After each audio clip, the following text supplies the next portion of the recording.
그는 오늘도 평범한 하루를 맞이했지만 마음속에는 묘한 불안이 감돌았다. 주변을 둘러보면 나이 들어가면서 지출이 줄어들 거라 믿었던 이들이 오히려 더 많은 돈을 쓰고 있었다. 겉으로는 나는 허투루 안 써, 꼭 필요한 데만 써 라고 자신 있게 말했지만 실제로는 그 필요하다는 기준이 감정과 오래된 습관에 좌우되고 있었다. 가끔은 단순한 기분 전환 혹은 남들과의 비교심이 지갑을 여는 이유가 되기도 했다. 한국보건사회연구원의 조사에 따르면 65세 이상 가구의 월 평균 소비 지출은 10년 전보다 약 28% 증가했다. 이는 단순히 물가 상승 때문만이 아니라 생활 패턴과 소비 심리가 변했기 때문이다. 특히 은퇴 이후 이제 좀 써도 된다는 마음이 커지면서 생활비와 여가비 그리고 가족 지원비가 눈에 띄게 늘었다. 하지만 그는 깨달았다. 오늘의 작은 새는 지갑의 구멍이 되고 그 구멍은 시간이 지날수록 커져 통장을 텅 비게 만든다는 것을. 사람들은 대개 스스로를 절제하는 사람이라 여기지만 무의식 속에서 소비를 합리화하는 순간 그 절제는 무너진다. 그리고 그것이 노후 재정을 갉아먹는 첫 번째 발걸음이라는 사실을 알지 못한 채 하루하루를 보내고 있었다. 이 이야기는 그렇게 시작되었다. 그는 주변에서 자녀와 손주를 위해 아낌없이 지갑을 여는 이들을 수없이 보아왔다. 아들이 전세금이 부족하다고 하면, 딸이 결혼 준비로 예산이 모자란다고 하면, 손주 학원비가 빠듯하다고 하소연하면 대부분의 부모는 망설임 없이 돈을 건넸다. 처음엔 내가 줄 수 있을 때 주는 게 당연하지 라고 생각하며 시작했지만 그 지갑이 한 번 열리면 다음은 훨씬 쉬워졌다.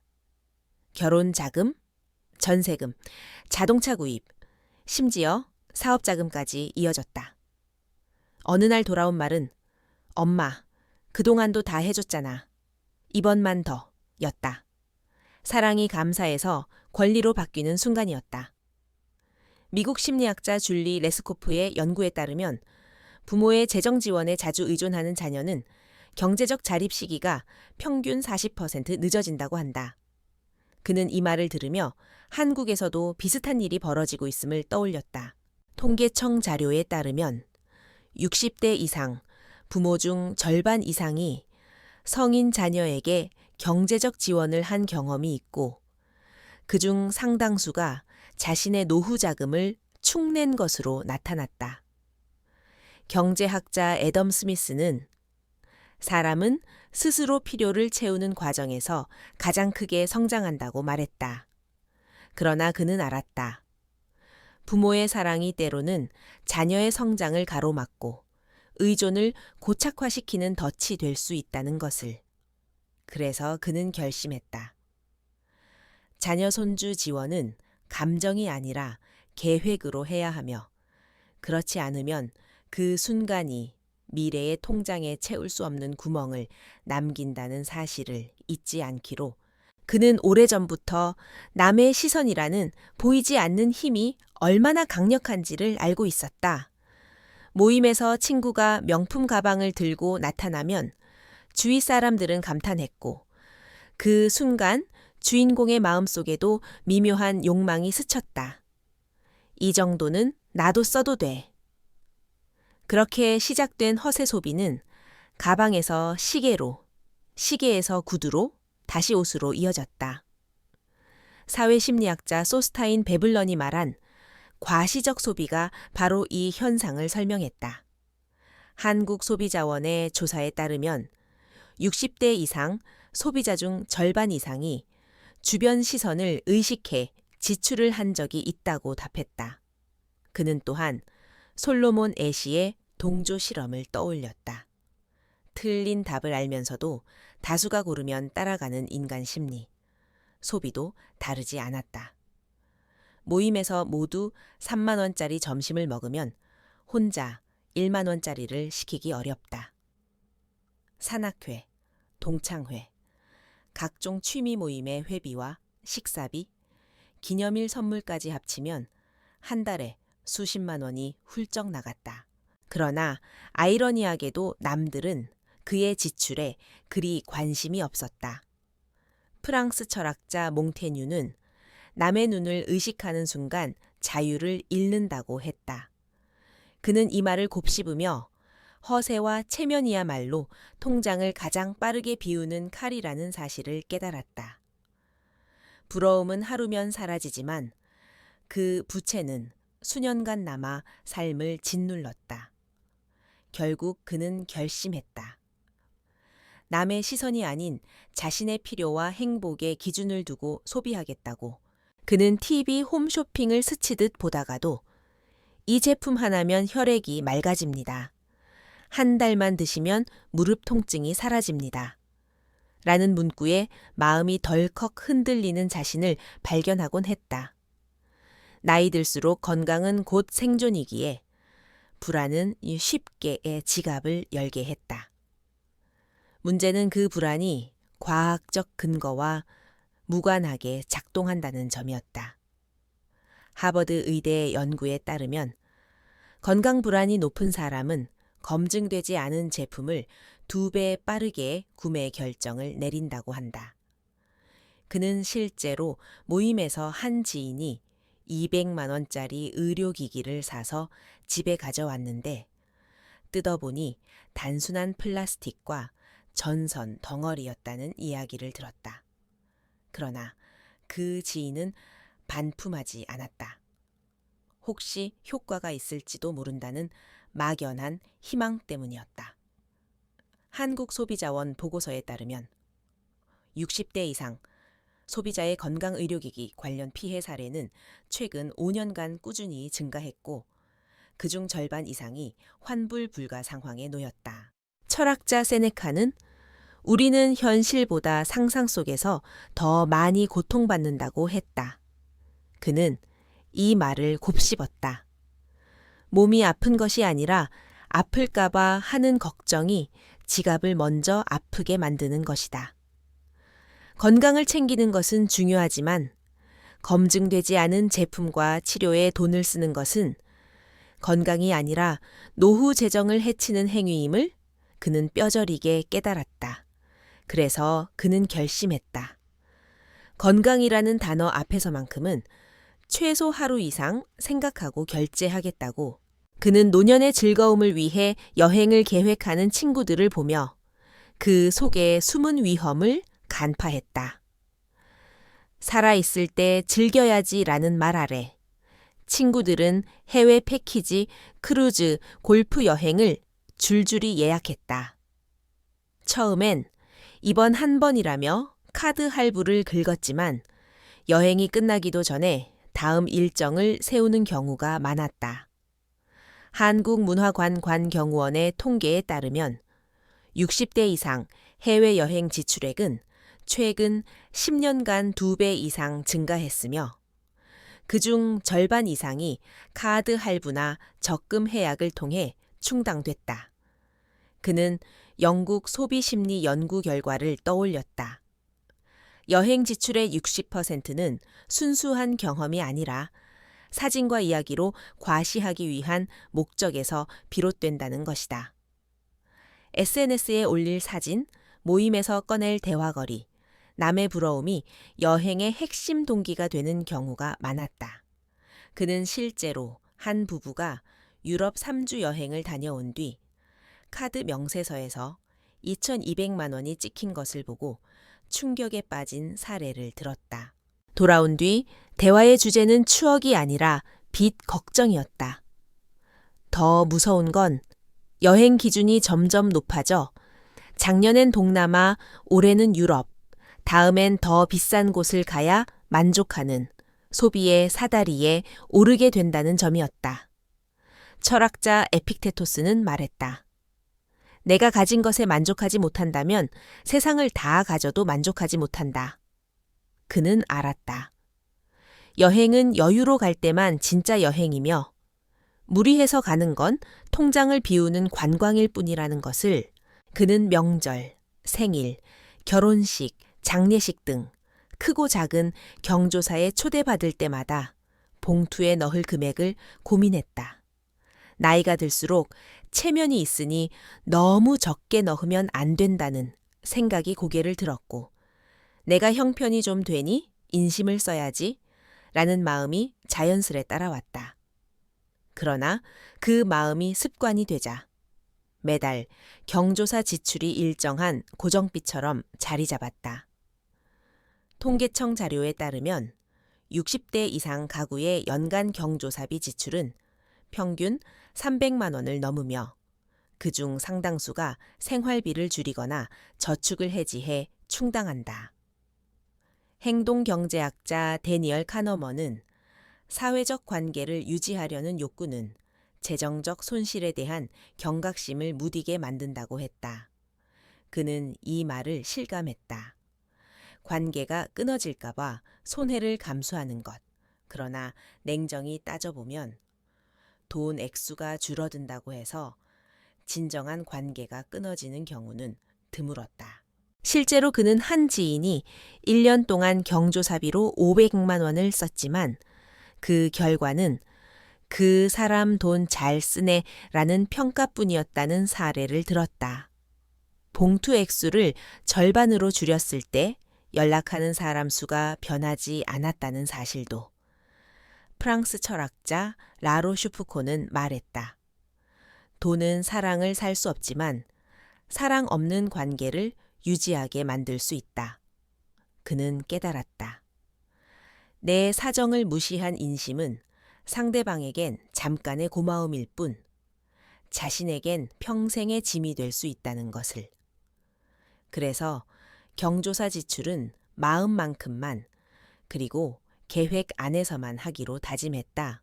그는 가끔 마트나 가전 매장에 들를 때 혹은 홈쇼핑 채널을 보다가 멀쩡히 쓰고 있는 가전제품을 갑자기 바꾸고 싶은 충동을 느꼈다. 이번엔 좀 더 좋은 걸로 라는 생각은 마치 작은 파문처럼 시작돼 곧 연쇄적인 소비로 번졌다. 냉장고를 새로 들이면 주방 수납장을 바꾸고 싶어졌고 소파를 바꾸니 거실 커튼까지 교체하고 싶어졌다. 이는 감정 소비의 전형이었다. 영국 소비 심리학자 아드리안 퍼니스의 연구에 따르면 새로운 물건을 샀을 때 느끼는 만족감은 평균 3개월을 넘지 않으며 이후 만족도가 떨어지면 다시 새 물건을 원하게 된다. 그는 실제로 최신 가전과 고급 가구로 가득 찬 집을 가진 한 지인을 떠올렸다. 겉으로 보기엔 부러움의 대상이었지만 그 지인의 통장 잔액은 바닥이었고 매달 카드값에 허덕이고 있었다. 그 지인은 웃으며 사람들이 우리 집 보면 다들 부러워하거든. 근데 나만 알아. 카드값이 얼마인지 라고 했다. 철학자 소크라테스는 가진 것에 만족할 줄 모르면 아무리 부유해도 가난하다고 말했다. 그는 이 말을 마음속 깊이 새겼다. 필요가 아니라 기분 때문에 바꾸는 교체는 결국 새 물건이 아니라 새 빚을 가져온다는 것을. 그래서 그는 물건을 바꾸고 싶은 충동이 들 때마다 스스로에게 물었다. 정말 필요한가? 아니면 잠깐의 기분인가? 이 질문이 그의 지갑을 지키는 방패가 되었다. 그는 돈을 아끼겠다고 마음먹을 때 대부분 사람들이 가장 먼저 휴대폰 요금이나 보험료부터 줄이는 것을 보았다. 물론 그것도 중요하지만 그는 순서를 잘못 잡으면 평생 돈을 모으기 어렵다는 사실을 알고 있었다. 생활비를 줄이는 첫 단계는 고정비 점검이었다. 보험료, 관리비, 통신비, 구독료처럼 매달 자동으로 빠져나가는 돈을 하나씩 살폈다. 보험 보장은 중복 여부를 확인해 불필요한 특약을 해지했고 통신요금제는 알뜰폰으로 변경했다. 한국소비자원의 조사에 따르면 알뜰폰을 이용하면 가구당 월 평균 10만 원 이상 절감할 수 있으며 이는 5년이면 600만 원에 해당한다. 고정비를 줄인 뒤 그는 변동비에 주목했다. 외식비, 쇼핑비, 교통비 같은 지출은 이번 달부터 바로 줄일 수 있었다. 미국 재무설계사 데이브 머시의 분석에 따르면 변동비의 10%만 줄여도 저축 속도가 2배 빨라진다고 한다. 그는 지난 3개월간의 지출 내역을 적어보며 가장 큰 항목부터 10%씩 줄였다. 외식비가 월 40만 원이면 36만 원까지만 쓰고 줄인 돈은 즉시 다른 통장으로 옮겨두었다. 이 간단한 습관만으로도 그는 한 달에 25만 원을 절약했고 1년 뒤 그 돈으로 보일러를 교체했다. 그는 알았다. 작은 구멍을 막아야 배가 가라앉지 않는다는 것을. 고정비와 변동비 절감 순서를 지키는 것이 통장을 지키는 첫걸음이었다. 그는 은퇴 후 재정을 지키는 가장 중요한 원칙이 원금을 건드리지 않는 것임을 잘 알고 있었다.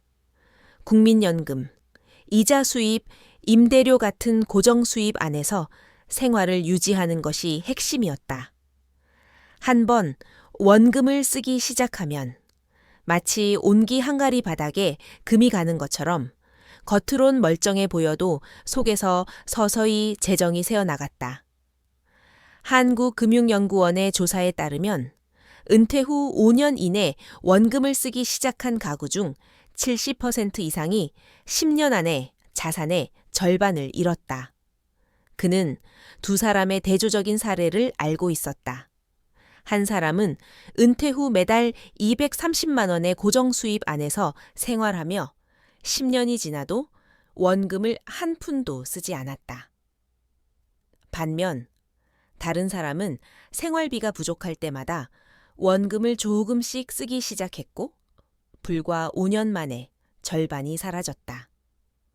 경제학자 워런 버핏은 부자가 되는 법은 간단하다. 번 돈보다 적게 쓰고 남은 돈을 불리는 것이라고 했다. 그는 생활비 상한선을 정해놓고 수입이 줄거나 예상치 못한 지출이 생겨도 원금에는 절대 손대지 않았다.